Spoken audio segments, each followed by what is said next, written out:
The Galactic Council chamber fell silent as Ambassador Zixthor of the Vrellan hegemony delivered his report.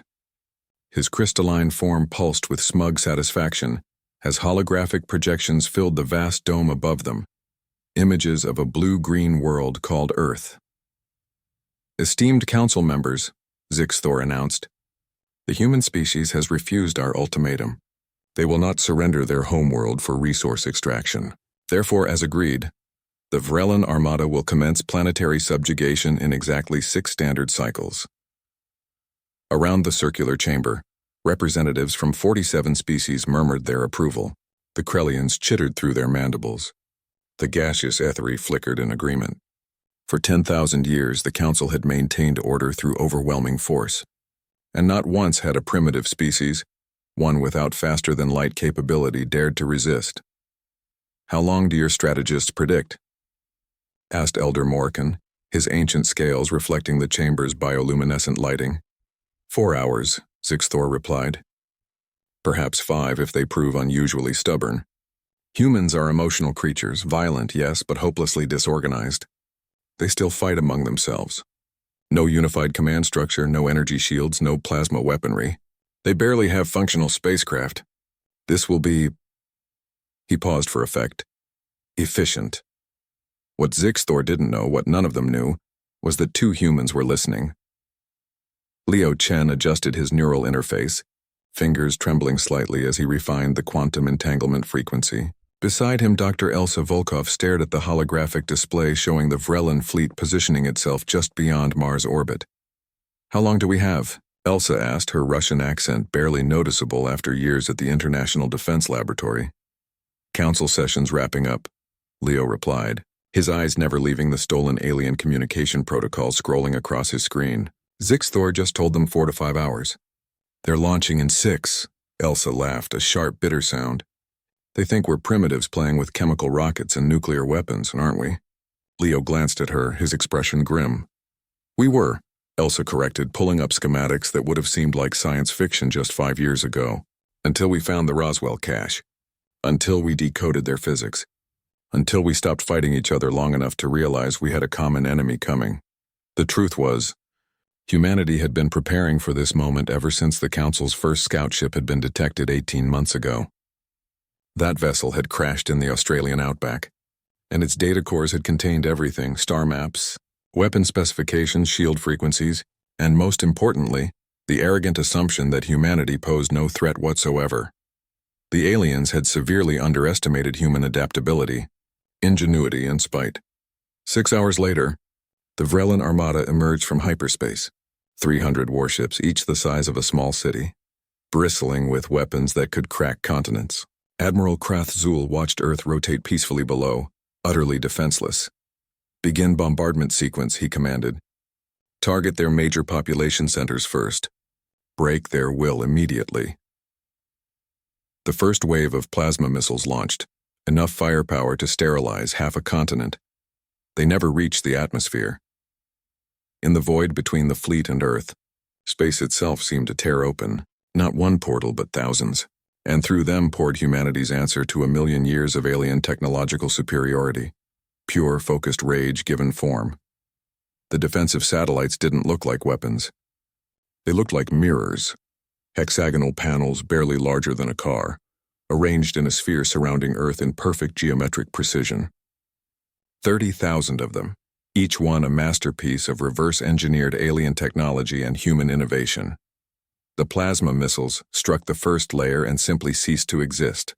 Their energy absorbed, converted, and redistributed through a quantum field network that Elsa had theorized and Leo had built. "What?" Admiral Krath-Zul's confusion lasted exactly 3 seconds. Then humanity fired back.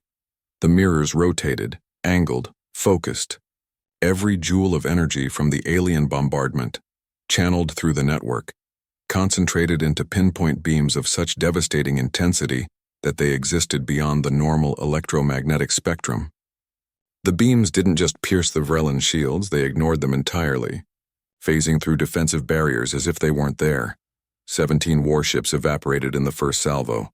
Simple, clean, complete, evasive maneuvers. Krath-Zul screamed, but human weapons moved at the speed of thought, guided by AI systems that processed tactical data faster than any organic mind could comprehend. 23 more ships died in the second volley. In the International Defense Command Center, buried 3 miles beneath the Swiss Alps, Leo and Elsa watched the battle, if it could even be called that, unfold across multiple displays. "They're trying to retreat," Leo noted, his voice hollow with shock at what they'd created. "Let them," Elsa said coldly. "Let them tell the Council what happened here." But the Vrellan admiral, trained by 10,000 years of unchallenged superiority, made a fatal mistake. He interpreted humanity's pause as weakness, as hesitation. He rallied his remaining forces for one desperate charge toward Earth's surface. Leo's fingers danced across holographic controls, activating Protocol Endgame. This time the mirrors didn't fire beams. They generated a cascading quantum disruption field, a technology that Elsa had discovered buried in the alien data, cores but marked as theoretically possible but impractically dangerous.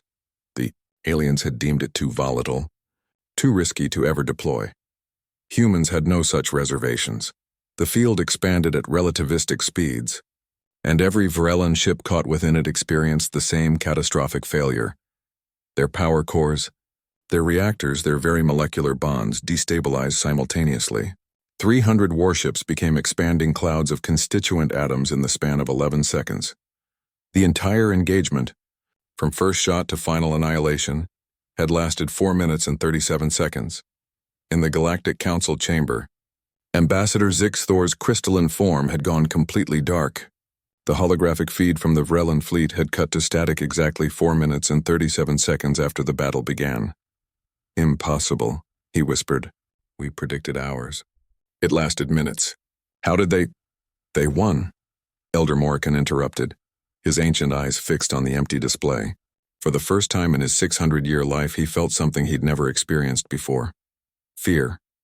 A new transmission appeared, not from the destroyed fleet, but from Earth itself. A human woman with ice-blue eyes and a human man with an unsettling smile appeared on screens across the chamber. "Greetings, Galactic Council," Elsa began, her voice perfectly calm. "This is Dr. Elsa Volkov and Dr. Leo Chen speaking on behalf of the human species. Your assessment of our capabilities was inaccurate." Leo leaned forward.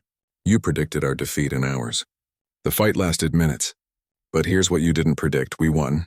And we're keeping that wreckage floating near Mars orbit as a reminder. Come in peace and we'll gladly join your council. Come with threats again, and we'll show you what 4 minutes really means in human terms." The transmission ended. In the silence that followed, 47 species realized simultaneously that the galaxy had changed forever. Humanity had arrived, and they'd announced their presence with overwhelming, terrifying efficiency. Zix Thor's form pulsed with fear as he finally understood. Humans weren't primitive. They'd been patient, learning, waiting, and when pushed, they pushed back harder than anyone thought possible.